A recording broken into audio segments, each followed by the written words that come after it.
அந்த அம்மா பற்றி என்னத்தை சொல்கிறது, அவங்க எதிர்கட்சியில் இருக்கும்போது தமிழ்நாட்டிலே தான் அதிகமான விதவைகள் இருக்கிறாங்க, காரணம் அதிமுக தான், டாஸ்மார்க்கை இழுத்து மூடுங்கள் என்று வாய்க்கிலேயே பேசியது தான் எங்கள் அக்கா கனிமொழி.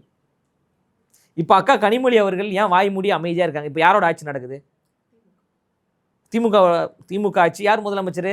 ஐயா ஸ்டாலின் அவர்கள். ஐயா ஸ்டாலின் அவர்கள் அக்கா கனிமொழி அவர்களுக்கு யார்? அண்ணன்.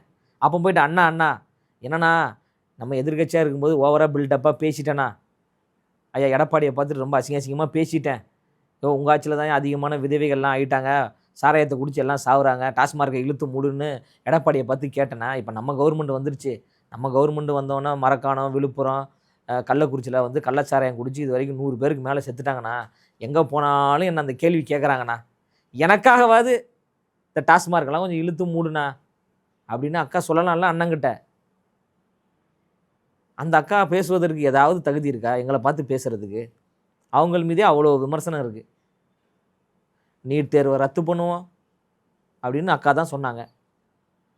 அதை திமுக ஆட்சி வந்தவுடன் அது கரெக்டாக சரி செய்து விடுன்னு அக்கா சொன்னாங்க. என்னக்கா ஆச்சு? 4 வருஷம் ஆச்சு அக்கா. இது வரைக்கும் 20 மாணவர்கள் தற்கொலை பண்ணியிருக்கிறாங்க. இதற்கெல்லாம் யார் பொறுப்பேற்பது? அதனால் எங்களை பார்த்து கேள்வி கேட்பதற்கும் பேசுவதற்கும் திமுக கட்சியை சார்ந்தவர்களுக்கு யாருக்குமே எந்த அருகதையுமே முதல்ல கிடையாது.